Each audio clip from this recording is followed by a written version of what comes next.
Spoiler alert!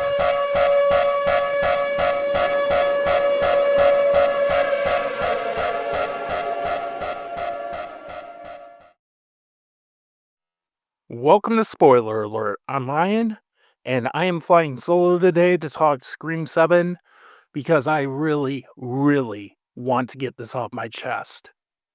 So, Scream 7 is unique in that Kevin Williamson not only is returning to co write this film, but he's also directing this film as well.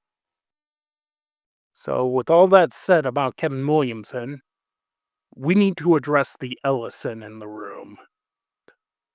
The moment I parked at my house after I left the theater, I got an email notification from the New York Times saying Paramount was going to acquire Warner Brothers Discovery, thus ushering in state-run media. So rest in peace, Warner Brothers.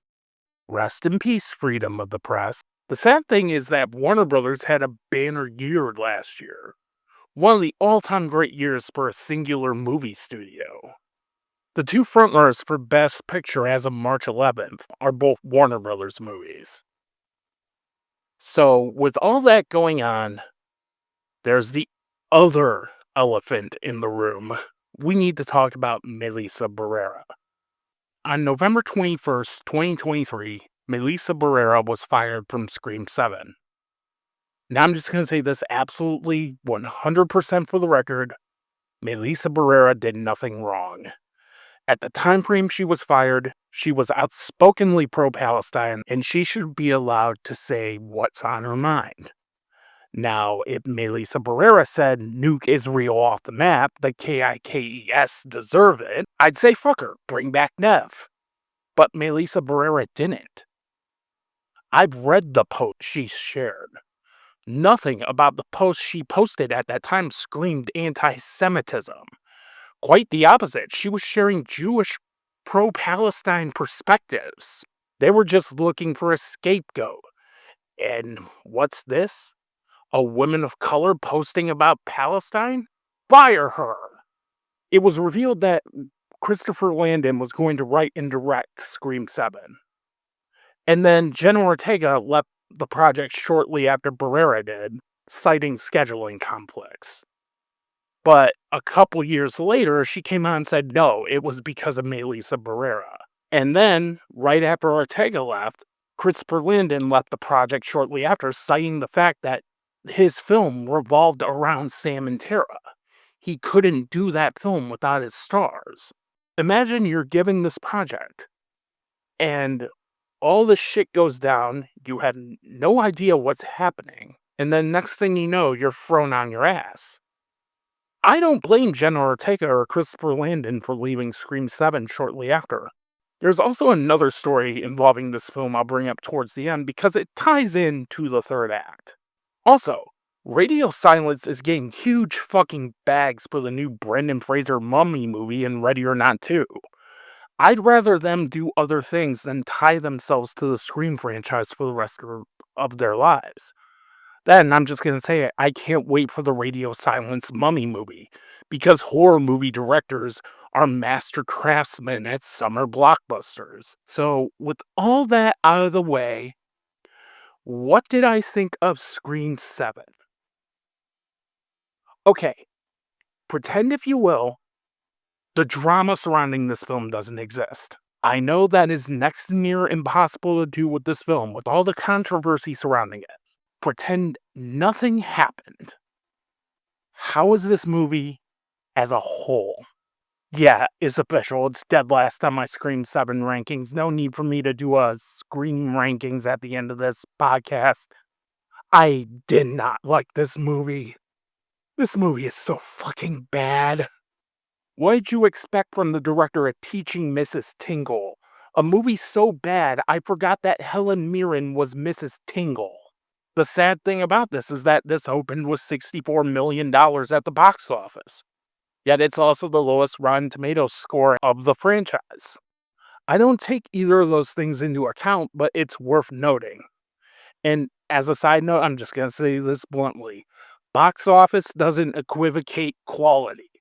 You should only care about box office if you are a chairman at Paramount Pictures. Because if box office equivocated quality, The Wizard of Oz, Blade Runner, Seven, The Shawshank Redemption, Blade Runner 2049 would be relegated to the dustbins of history. You gotta let movies allow themselves to grow and find an audience. Box office shouldn't be all end all for a movie. I'm just going to say this about Scream 7 bluntly. This is the Rise of Skywalker of the Scream franchise. And I say that with all fucking disrespect. Keep in mind, critics were not allowed to screen this. A film in an extremely popular and lucrative franchise. Let me put it to you like this. I was in a packed house on opening night at Franklin Park when I watched Get Out There and heard constant running commentary while watching that brilliant film. And I was extremely pissed off. Scream 7, on the other hand, I did not mind people talking over the movie, because Scream 7 was exactly what I thought Scream 2022 was going to be. When I went into Scream 2022, I was worried. No Wes Craven, and the trailers were heavily focused on nostalgia baiting. It didn't even seem like a good angle. Instead, Scream 22 became my second favorite behind the original. The brilliant angle of having a final girl be a descendant of Billy Loomis and having her possibly become a Ghostface intrigued me. Apparently in Scream 7, Sam was going to become Ghostface after Tara gets murdered. That movie sounded awesome. But no! We gotta pander to people who can't accept fucking change. Speaking of Kevin Williamson, I unironically liked I Know What You Did Last Summer 2025 better than this, because at least that movie took big swings, even if I wasn't the biggest fan of that movie. I dug the David Lynch Twin Peaks style homage of Sarah Michelle Gellar's cameo. Given that this podcast is called Spoiler Alert, I like the idea of having Freddie Prinze Jr. be the fisherman. Scream 7, on the other hand, looks like a streaming movie. Whereas I felt that I Know What You Did Last Summer 2025 was genuinely well made. The opening sequence is basically the trailer that is already 2026's frontrunner for the Free 5 award for most overplayed trailer. Even then, these two characters are practically cannon fodder. They do nothing to make me remotely give a shit about them. They are just dopey influencers. That's old hat to me. I feel this is the worst opening sequence in the franchise. We then cut to Sydney Prescott Evans and her daughter Tatum, played by Isabel May of the Daily Wire Die Hard in a School movie Run High Fight, who also coincidentally stars on the show 1883 that you can stream right now on Paramount Plus. And Sydney and Tatum live in Indiana, and Tatum is named after Rose McGowan's character and Sydney's best friend because fan service. One thing I loved about Scream 6 is that it was revealed that Sydney got her happy ending. Like I said during the Scream 6 episode, spoiler alert, I didn't miss Sydney in that. Meanwhile, this film goes out of its way to shit on both Scream 6 and Melissa Barrera. Here, she is basically a sane version of Laurie Strode in Halloween 2018, who owns a coffee shop and is armed to the teeth. It's basically becoming the movie Scream 2022 was mocking. I'm gonna borrow what Dustin said about the Jurassic Park movies. Are we going to keep hitting the same key on the same organ going forward? Sydney's arc was completed 2 movies ago. Let her have her happy ending. And then we meet Sydney's cop husband, Mark, played by Joel McHale. One of the very few good things about this movie, I actually like Joel McHale as Sydney's cop husband, Mark Evans, better than Patrick Dempsey's other cop boyfriend, Mark Kincaid. Joel McHale and Nev Campbell actually have great chemistry together. And I like that Joel McHale is actually playing this role straight. He's not playing it as Joel McHale, the too cool for school guy. He's playing this like he's a cop. You don't get a trace of Joel McHale in this. And I loved their chemistry together. They felt like a lived-in couple. So kudos for that casting choice with Joel McHale. Also, He can do really good dramatic work. Case in point, Becky, the first Becky movie. He's excellent in that film, as he's being held hostage by this white supremacist group, and his daughter tries to rescue them. And while that's going on, Tatum wants to be a teenager and with her boyfriend sneaking in through her bedroom window, and Sydney is the stock cliched overprotective mom. Then Tatum comes out wearing Sydney's leather jacket because point and clap, people! Forget we fired Melissa Barrera! They treat this shit like it is Indiana Jones' fedora. I forgot she wore a leather jacket in any Scream movie. Tatum is also way too obsessed with knowing the gruesome details of Sydney's past. When in that universe, it is well documented with books and a major motion picture franchise with obsessive psychopathic fans that would make Zack Snyder go, Jesus Christ, dude, calm down. I mean, seriously, they straight up murder people. Then we meet Tatum's canon fodder, friends. They consist of the red herring boyfriend Evan, a dorky kid who is only characterized as dorky, that girl from Madam Web who isn't Sydney Sweeney or Isabella Merced, and McKenna Grace, the kill stupidly featured in the trailer. McKenna Grace is not nobody. She is young Tanya Harding in I, Tanya, and was Phoebe in the recent Ghostbusters movie. For fuck's sake, she's featured on the movie tie-in song with Ice Nine Kills. You know, I think that's a future video essay idea. Let me know if you'd like to see me cover the Silver Scream albums, because I really do dig those albums. I think Williamson was trying to make McKenna Grace the Drew Barrymore of this cast, but it doesn't work. Tatum's circle of friends are one-dimensional archetypes. Casey, on the other hand, you gave a shit about her in her 15 minutes of screen time. So when she did die in the first Scream movie, you care. You give a fuck because you want to protect her with her life. She's charming. She's funny.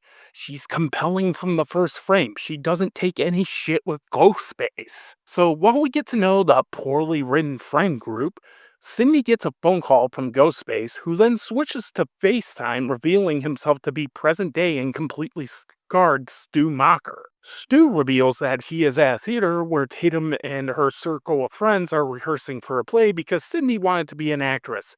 Get it? Even in movies I gave no star reviews to, like He's All That and Five Nights at Freddy's 2, Matthew Lillard still gives it his all.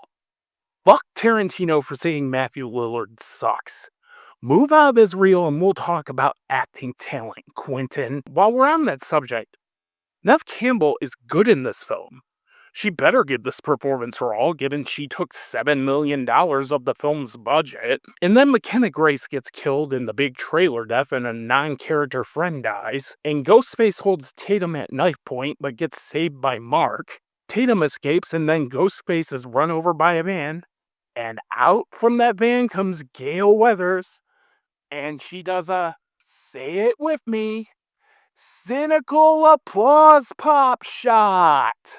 The Scream universe is the dead last place where I'd want to do a cynical applause pop shot. Step out of the van and stand still for 10 seconds holding for applause while blissfully unaware of your surroundings. Stab, tap, tab.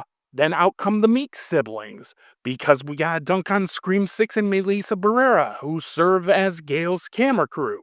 And oh, by the way, Sydney's going to tell us that this movie's going to focus on nostalgia, because both of these characters are so goddamn flanderized and have no personality outside of being the people who explain what this movie is going to be about.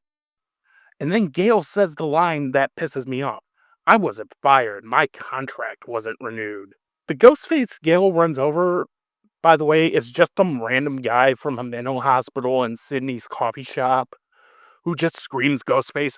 Like, there's no subtlety to this character. He has insane, crazy eyes, like bright red, spiky hair. Like, he looks like he's gonna murder people right then and there.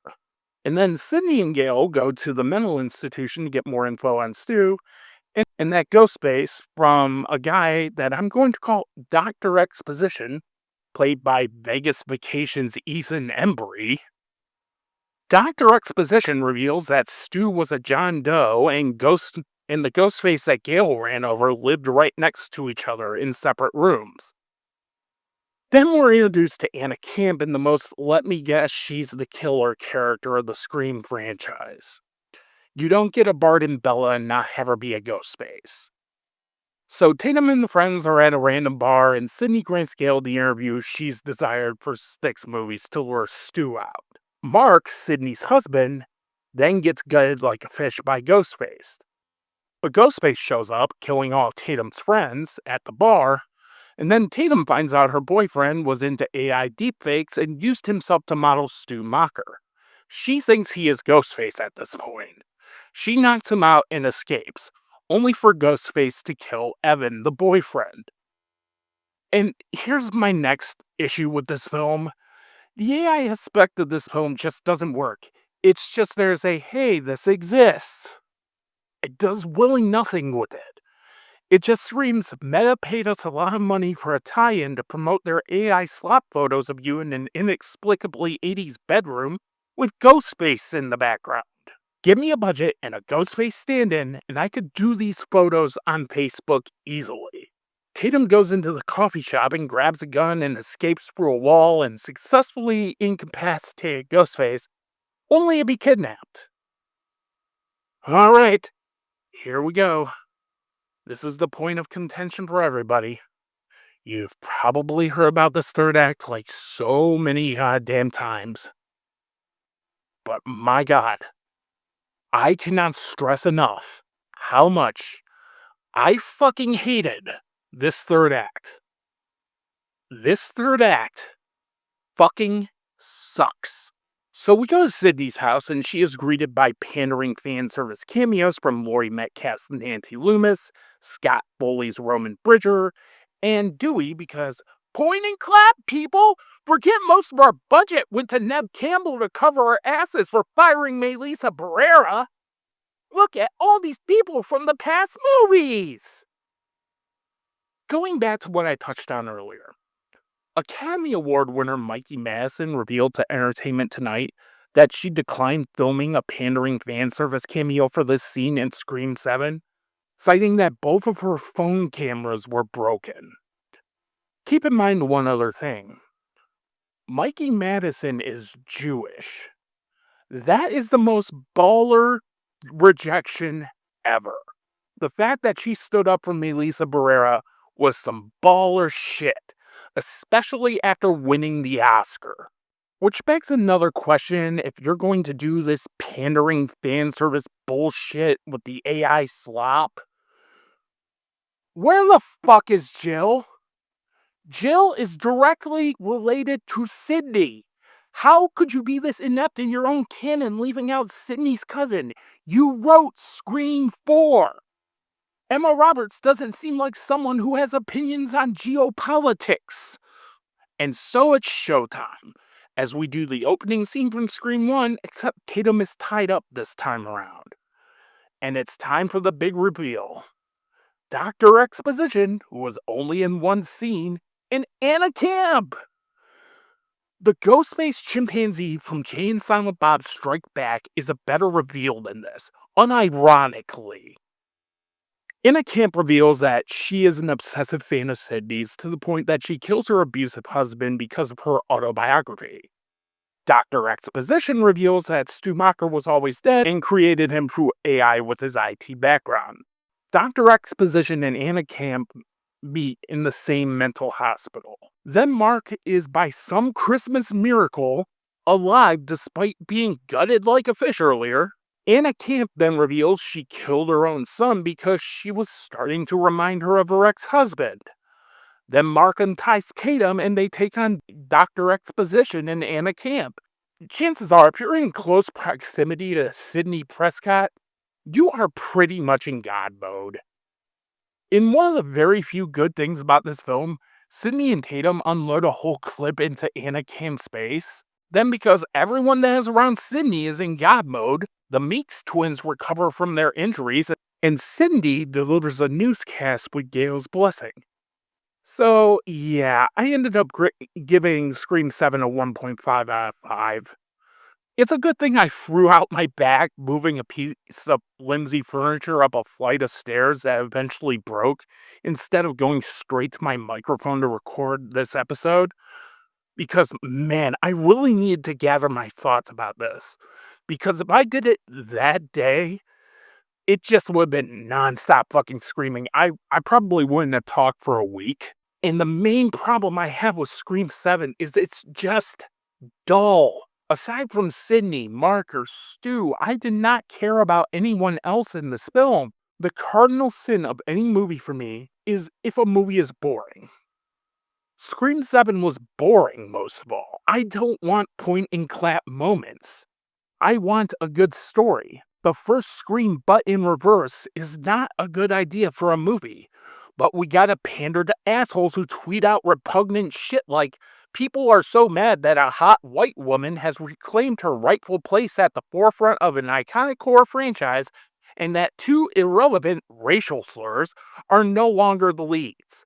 Scream is Nev Campbell's franchise, and the flop Palestine crowd can stay coping. Let's roast this fucking cocksucker. 1. So you want Sydney to be a perpetual victim. That's sickening to me. I don't want to see Scream 15 and Ghostface is stalking Sydney in the nursing home. 2. Melissa Barrera is sexier than Nev Campbell. Hell, Jennifer Love Hewitt is sexier than Nev Campbell. Denise Richards in Wild Things. That is all. Need I say more? I just never found Nev Campbell interesting outside of Scream. 3. I bet you were fucking upset when Gina Carano got fired. So miss me with your flop Palestine bullshit, and let's be real, she's going to cameo in The Mandalorian and Grogu because Bob Iger is such a spineless fucking coward. And 4. Wes Craven was woke as fuck. Here's an interview from him in 1987 calling out your bullshit. What's the benefits of seeing that, though? I think the benefits of seeing that is that it reaffirms reality rather than reaffirming a fantasy. Too much of American cinema dealt with reaffirming fantasies. It was a Disney-like approach to the entire spectrum of our reality. And at the same time, in the real world, quote, whatever the hell that is, we were seeing more and more of the veils stripped away. The myth of American supremacy and infallibility, the myth of bombs dropped to win wars and you don't see the people that they hit, the reality that the American soldier was heroic and in all cases and never did anything that was terribly disturbing. All those were being stripped away in the public forum, but in cinema, we're still desperately trying to reaffirm the myths. And my feeling was it's time to stop dreaming. And I guess that's become the theme of my entire work. It's time to wake up. Scream 4 was my last place for 15 years, and even then, that's still a 3 out of 5 movie. Because I absolutely loved the Jill Ghostface reveal. Scream 7 is made for people who hate change, whine and moan daily about The Last Jedi on Reddit, and just want their fan theories confirmed. It's what I imagine an in-universe stab movie would be like. And I really hope to God that they right the ship with Scream 8, give Melissa Barrera whatever the fuck she wants, and Jenna Ortega, bring back Kirby, because Dustin texted me that, and it's like, yeah, I want to see Kirby back in this franchise some way, somehow. She should be the new main character going forward. I think we need to move away from Sydney. But because this made $64 million at the box office opening weekend, Sydney is going to forever stay in this franchise. And I just want these movies to be good. You had no idea how much of a colossal letdown this was. Scream is my favorite horror franchise because it's the most consistent. It's made by people who love movies. It's made by people who give a shit about movies. And to see this insincere crap that was only made because Melissa Barrera had the balls to speak her fucking mind just upsets me. Do better, Paramount. Or you're just gonna confirm Stu's alive and Scream 8 and just kill the franchise. Be sure to like, comment, share, spread the word of New Runs Media. Follow me on all my socials at New Runs Media. And until then, I mean, Jesus, you guys aren't even trying anymore, are you?